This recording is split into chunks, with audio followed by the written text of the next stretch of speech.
Oi, pessoal! Oi, pessoal. Então, vamos falar sobre... A posição da igreja em relação a anticoncepcionais. É proibido ou não usar? Como que funciona? Então, vamos lá. A igreja é bem clara que nós somos contra o uso de anticoncepcionais. Nós somos a favor à vida. No Catecismo da Igreja, número 2369, diz assim, segue lá. Esses dois aspectos essenciais, unitivo e procriador.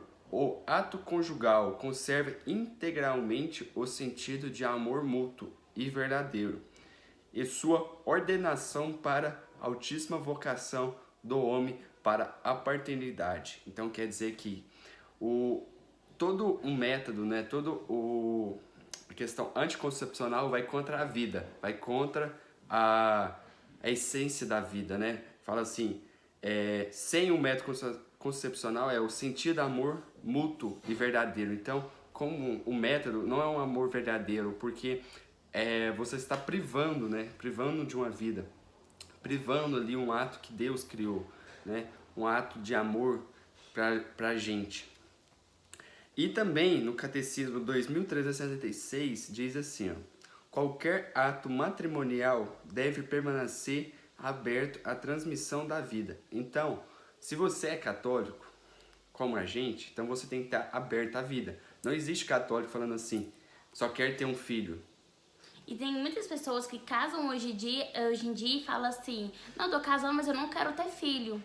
Então, assim, você só quer ter uma pessoa do seu lado, mas você não quer constituir uma família. Então, qual que é o sentido do casamento? Onde que entra a união de um casal? Ah, não, eu vou adotar um cachorro. Aí o cachorro vai ser meu filho. O cachorro não é seu filho, o cachorro é um cachorro. É um animal. Então, assim, se você pensa em casar, mas pensa em não ter filhos, então não case. Não tem lógica, porque a igreja, a vida, Deus criou a gente para ter prosperidade, ter filhos, que nós sermos procriadores. Então nós devemos dizer não a métodos contraceptivos, camisinha, e outras coisas. A gente tem que falar assim a vida. E como que a gente vai fazer? A gente tem que programar um filho? Não é isso. Vamos agendar, né? Ah, não, 2022 tá bom. É o ano que a gente vai ter filho. Não é assim. E outra, se você não quer ter filho, então não case. Porque é um sacramento. É um sacramento. E o sacramento deve ter família. E outra, mas e se eu não puder ter? Então adote, reze e adote. Para você construir sua família. Não é porque você não pode que você não pode pegar um menino ou uma menina que está precisando de ter uma mãe. Não necessariamente o filho tem que sair de nós, né? Devemos sair do nosso ventre, sair do pai e da mãe ali. Mas ele pode ser sair do coração. Então, pela adoção, você vai dar o seu amor, porque você vai dar o seu amor para aquela criança e assim vai gerar sua família. Não, e outra, tem muita mãe falando assim, nossa, mas não é meu porque não saiu da minha barriga. Que besteira, gente. E outra, e tem outros argumentos também que falam assim, não, mas eu não sei o que tem a genética daquela pessoa. E daí, você nem sabe a genética do seu filho. Talvez seu filho puxou mais o seu marido do que você e vai ter as doenças do seu marido e não as doenças da sua família. Então, o filho que você vai adotar não quer dizer que ele pode ter gene ruim ou gene bom. Não existe gene ruim e gene bom. Senão a gente está pensando em seleção de natural, seleção de pessoas. E isso é abominável, né? E no Humanae Vitae número 8 diz, ensina o conselho, né, pontifício para a família número 32. As duas dimensões da união conjugal, a dimensão unitiva e a dimensão procriativa, não devem ser separadas artificialmente, sem ofender a verdade íntima do próprio ato conjugal. Então, o que quer dizer? Que a gente não deve separar quando você vai procriar, não deve separar quando você vai unir. Quando a gente se une, quando a gente casa, se une a um só corpo, né? Virou o marido e a mulher se unem e viram um só corpo. O que acontece? Eles não vão programar, não vão falar assim, não, 2021 nós vamos ter filho. E é isso, a gente vai casar 2020, e 2021 a gente vai ter filho, ou mais pra frente. Isso aí eles estão querendo programar uma coisa que não é. Pessoal, você tem que entender o seguinte, tem gente que tá casada há 8 anos e não tem filhos. Ah não, casei com 25, agora que eu comecei a melhorar no trabalho, eu tô perto de ganhar promoção. Na hora que eu ganhar promoção, aí eu vou ter um filho. Aí chega 35, 36 anos, aí vai falar assim, eu ganhei promoção, agora vamos tentar? Aí os ovários já estão velhos, a pessoa não está conseguindo mais ter filho, vai ter que usar a inseminação, que é algo errado para a igreja também, mais para frente a gente vai falar. Vai ter que tentar usar método artificial para tentar dar uma vida. Aí vai querer brincar de Deus. Sim. Vamos fabricar meninos? E uma coisa, a gente não tem que pensar assim, não, eu vou casar, a hora que a gente tiver estável, a gente vai ter filho. A gente não tem que pensar nisso. A gente tem que pensar assim, esperar em Deus. O que Deus preparar pra gente, foi o casamento, Ele preparou no momento certo.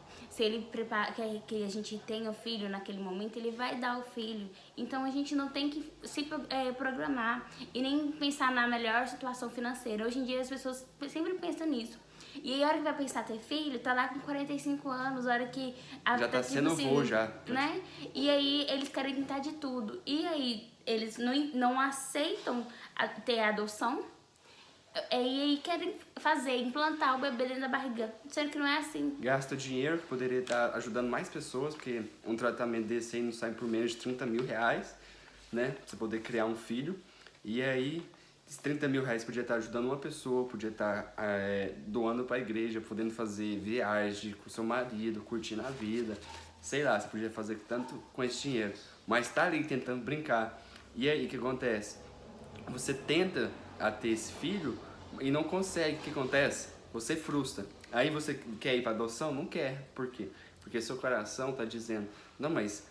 se eu pegar um menino lá, ele não vai ser meu, quem não. E você vai as pessoas acabam culpando Deus. Porque Deus não quis me dar o meu filho, não sei o quê. Mas no momento que Ele quis, você não quis. Você não parou para ouvir a oração e ter aquele sentimento, né? Então, assim, o Papa Pio XII... Pio XI. Pio XI. Os pais são como que ministros da onipotência de Deus. Então os pais são ministros, os pais levam a fecundidade, os pais são os geradores da fecundidade, por isso que ele quer dizer de onipotência. Então ele leva a vida, leva a continuidade da igreja. Querendo ou não, se você, por exemplo, uma mulher de 40 anos, ela casou com 22 e não quis ter filhos até a promoção. Vamos falar que ela teve 35 anos e ganhou promoção. Aí ela começa a tentar. Cara, você teve, mulher, você teve 13 anos da sua vida para poder ter filhos. E ali você privou de ter, quem sabe, um padre, quem sabe uma serva, quem sabe uma freira, quem sabe um cantor católico ou um ministro da Eucaristia. Então você não está privando uma criança só, você está privando a igreja, a continuidade da igreja. Porque a igreja somos nós, como diz na Bíblia, né? A igreja são o seu povo. Se não tem povo, não tem igreja. Como que a igreja vive? Vive da gente. Vive tanto financeiramente como espiritualmente, tanto também corporalmente. Porque é a gente que faz. É a gente que vai lá ajudar na missa. É a gente que vai ali fazer... tá precisando de dinheiro? Vamos ali fazer uma arrecadação. Vamos buscar ali fundos para construir a igreja. Então é a gente que faz. Sim, e assim, a gente tem que entender que método anticoncepcional é errado, anticonceptivo é errado, a gente usar camisinha, usar DIU, fazer várias coisas, ou senão até a pílula do dia seguinte, é errado, porque Deus fez a gente para quê? Nós conhecemos, namoramos e se unimos no casamento, no matrimônio. Então nós devemos esperar o momento certo, fazer as coisas certas para que você tenha filhos dentro do relacionamento, dentro do seu casamento, do seu amor conjugal. Não, então, sem falar os métodos contraceptivos é muito errado. Muito errado. E sem falar que esses métodos também não são eficazes, né? Porque quando Deus quer realmente te dar um filho, Ele vai te dar um filho. Isso aí não vai barrar a Deus. Aí, por exemplo, aí você tá tomando o anticonceptivo, tem filho, aí você vai julgar Deus, falar assim, nossa, eu tomei um negócio, vai nascer um menino ainda. E aí o que acontece? Aí você vai querer o aborto. Aí você caiu vai- no outro problema. Vai vindo os pecados, né? Vai dificultando. E nós devemos entender que o dom da vida, o dom de Deus é a fecundidade, né? Ele nos deu, ele criou o homem e a mulher. E ele deu para nós o poder de dar filhos, né? De gerar filhos. Não, e agora você está perguntando, então, todas as vezes que eu ver meu marido, vou ter um filho com ele? Não, existe o método Billings. O método Billings ele é um espaçamento da gravidez. Por exemplo, para não acontecer filhos a cada 9 meses, você dá um espaçamento. O que consiste nele? É você analisar, né? Mais para frente a gente vai explicar um pouco sobre isso, mas o método Billings ele é permitido, porque você há o amor e não há... se acontecer de ter um filho, vai acontecer, porque você não está usando nenhum método. Ele não é 100% também, porque não tem nada 100%. 100% é só Deus. Deus sabe a hora de dar o filho. Mas você está usando o método Billings não para parar o filho. Não, vamos... Tipo um método conceptivo que muita gente faz. Ah, não, daqui 5 anos nós faz ter um filho. Mas, e sim para dar um espaçamento. E queremos deixar um recado para vocês no final, para vocês ficar pensando sobre isso.